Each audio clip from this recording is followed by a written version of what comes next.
Hello friends, जय श्री राधे सभी को।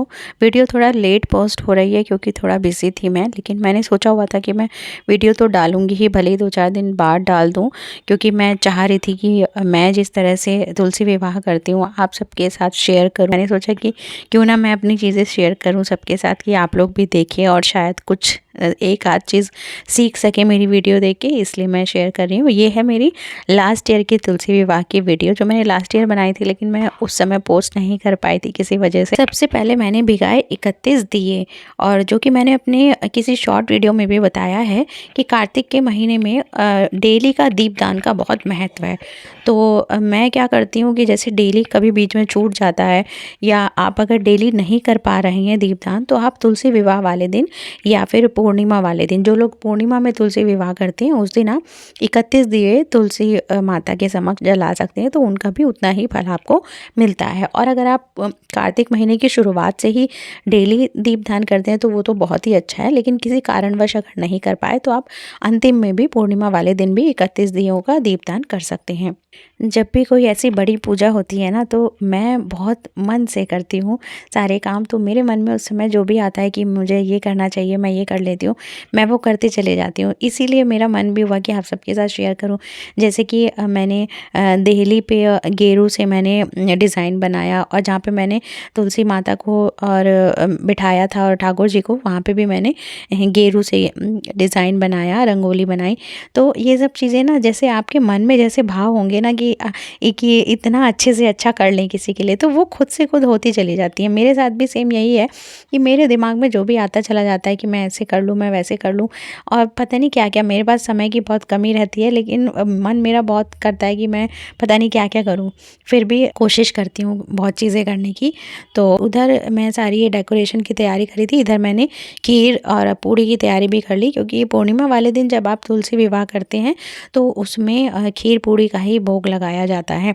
एकादशी वाले दिन जो लोग विवाह करते हैं उसमें तो चावल का यूज़ हम नहीं कर सकते, तो इसलिए खीर का भोग उस दिन नहीं लगाते, लेकिन पूर्णिमा में खीर और पूड़ी का भोग ज़रूर लगाना चाहिए। तो उधर मेरी खीर भी बन रही थी और पूड़ी वगैरह की मैंने सारी तैयारी कर ली, और इधर मेरी ये सजावट का काम चल रहा था, क्योंकि भाई आज शादी थी हमारे घर में, तो इसलिए काम बहुत होता है शादी वाले दिन। और मैं सुबह से लगी हुई थी, सच बता रही हूँ। मैं धीरे धीरे करके, क्योंकि और भी बहुत काम होते हैं बीच बीच में, और धीरे धीरे करके मैं ये सब भी करती जा रही थी। और मैंने अपने हाथ से बंधनवार बनाई थी, और ये डिज़ाइन मैंने यूट्यूब पे ही देखा था कि किस तरह से बंधनवार इस तरह से भी बन सकती है। तो मेरा मन हुआ कि चलो मैं भी इस बार हाथ से ही बनाती हूँ। हमेशा तो मैं ख़रीद के मंगाती हूँ, तो मैंने अपने हाथ से बनाई और अपने हाथ से लगाई।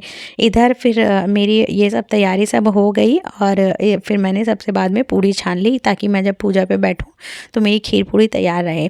और बस मैंने तुलसी माता को विराजमान किया। ऊपर से मैंने एक गमला लाया, और आपने देखा कि मुझे पौधे रखने का भी बहुत शौक है। मैंने दिखाया कि मेरे पास कितनी सारी तुलसी माता। मैंने उसमें से एक पौधा चूज़ किया जिसकी मुझे शादी करनी थी, और वो मैं लेके आई। और उसको भी मैं हमेशा क्या करती हूँ, गेरू से मैं लीप लेती हूँ उस गमले को, और वो मैंने दिखाया है, वो भी शुभ माना जाता है। उसको मतलब डेकोरेट ज़रूर कर लेना चाहिए, जिस भी चीज़ से आप करना चाहें, गेरू से या फिर किसी भी पेंट वगैरह से।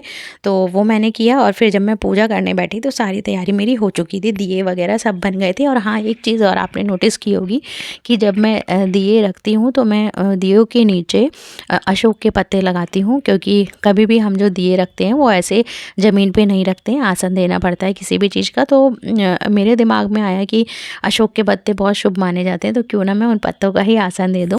और देखिए, मैंने तुलसी माता और ठाकुर जी के समक्ष गणेश जी को भी विराजमान किया है, क्योंकि जब भी हम कोई बड़ी पूजा करते हैं तो उसमें या तो आप गणेश जी को रखिए, या फिर गौरी गणेश अगर आपने मंदिर में रखे हुए हैं तो उनको ज़रूर रखिए। और मैंने गणेश जी को फूलों का आसन दे के विराजमान किया, और उनको जनेऊ पहना दिया, और फिर उसके बाद मैंने दीपक प्रज्वलित किया, और दीपक के नीचे भी मैंने फूलों का आसन दिया है। और उसके बाद मैंने अपने सारे दिए जलाए, और उसके बाद बाकी मैंने शादी की जो बाकी रस्में हैं वो सारी शुरू की। और देखिए, मैं भी पूजा में बिल्कुल परफेक्ट नहीं हूँ, लेकिन हो सकता है कि कुछ चीज़ें मेरी आपको ऐसी देखने को मिले जो आपको पसंद आए और आपको सीखने को मिले। देखिए, पूजा करने का तरीका सबका अलग-अलग होता है, लेकिन कुछ चीज़ें होती हैं जो हमें ज़रूर से करनी चाहिए। जब हम कोई पूजा शुरू करते हैं तो सबसे पहले हमें दीपक प्रज्वलित कर लेना चाहिए, क्योंकि कहते हैं कि दीपक हमारी पूजा का या जो भी हम उस समय जिस भी सेवा भाव से हम पूजा करते हैं उसका साक्षी होता है। तो इसलिए सबसे पहले मैंने दीप जलाए और उसके बाद मैंने बाकी की सारी अपनी पूजा शुरू की। और एक दो चीज़ और आपको बता देती हूँ जो कि ज़रूर से करना चाहिए तुलसी विवाह में। तो जैसे कि लड्डू का भोग तुलसी माता को और ठाकुर जी को ज़रूर लगाना चाहिए, और बाकी फल मिठाई जो भी आपकी इच्छा हो वो आप लगा सकते हैं। और जो आप माता रानी को चीज़ें अर्पित करते हैं उनमें श्रृंगार का सामान आप जितना अधिक से अधिक खरीद सकें उतना माता रानी को चढ़ाएं, और उसके साथ साथ दक्षिणा भी ज़रूर से चढ़ानी चाहिए माता रानी को।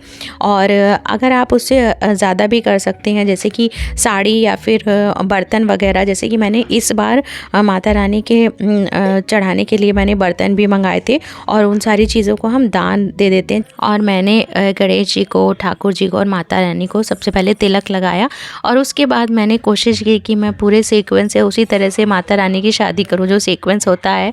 तो जैसे कि मैंने सबसे पहले हल्दी लगाई माता रानी को और ठाकुर जी को, उसके बाद मैंने दोनों को मेहंदी लगाई, और फिर मैंने पूरा श्रृंगार किया तुलसी माता का, मानो साक्षात माता रानी बैठी हैं सामने। सिंदूर लगाया, बिंदी लगाई, सब जितना मुझे मेरे मन में भाव आया मैंने उसी तरह से किया, चुनरी उड़ाई। और फिर उसके बाद जब मैंने जयमाला कराई उसमें तो इतना आनंद आ गया कसम से। जो मैंने ठाकुर जी के हाथ से छुआ के और वो माता रानी को पहनाई जयमाला, और माता रानी के हाथ से छुआ के वो ठाकुर जी को पहनाई, उसमें तो सच में बहुत ही मज़ा आया। और बच्चे भी देख रहे थे, बच्चों को भी बहुत आनंद आया देख के। और उसके बाद मैंने जो भी चीज़ें माता रानी के लिए रखी थी सब मैंने माता रानी को अर्पित की। श्रृंगार का सामान, वस्त्र, फल, मिठाई, सारी चीज़ें मैंने माता रानी को, ठाकुर जी को अर्पित की। और देखिए, कुछ ना कुछ ऊंच नीच तो सभी से रह जाती है, कम ज़्यादा तो सबसे हो ही जाता है, लेकिन जो मन के भाव है ना, मेरा मानना यह है कि भाव आपको इतने रखने चाहिए कि भाव में कोई कमी नहीं होनी चाहिए। तो आप भाव से कुछ कम ज़्यादा भी करेंगे तो प्रभु स्वीकार करते हैं। प्रेम से और भाव से जो भी करेंगे हमारे प्रभु सब स्वीकार करते हैं। तो हो सकता है कि मुझसे भी कुछ कमी रही हो, लेकिन मैंने अपनी पूरी कोशिश की करने की, और इस तरह से हमारा विवाह संपन्न हो गया था। जितना भी मुझसे बन पाया मैंने किया। और सच में ये इस तरह की बड़ी पूजा या कोई भी प्रतिष्ठान जब भी होता है, सच में घर में एक अलग ही ऊर्जा होती है और घर में एक अलग ही वातावरण होता है, तो बहुत अच्छा लगता है। और इस तरह से सारी पूजा संपन्न होने के बाद हमने आरती कर ली थी, और बहुत ही आनंदमयी तरीके से हमारा तुलसी विवाह संपन्न हुआ, और बहुत ही अच्छा लगा। उसके बाद हमने बस जो माता रानी को प्रसाद चढ़ाया था, सब लोगों ने प्रसाद पाया, और बस सबने बैठ के भोजन किया, और सच में बहुत ही आनंद आ रहा था। अगर आपको मेरी वीडियो से कुछ सीखने को मिला तो ज़रूर फॉलो कीजिएगा, और अगर मेरी वीडियो अच्छी लगती हो तो मेरे चैनल को सब्सक्राइब करे बिना मत जाइएगा, और कमेंट भी कीजिएगा अगर मैंने कुछ गलती की हो या फिर आपको कुछ उसमें सुझाव देने हो तो आप कमेंट कीजिएगा, और वीडियो को लाइक शेयर भी कीजिएगा। मिलते हैं नेक्स्ट वीडियो में, तब तक के लिए राधे राधे।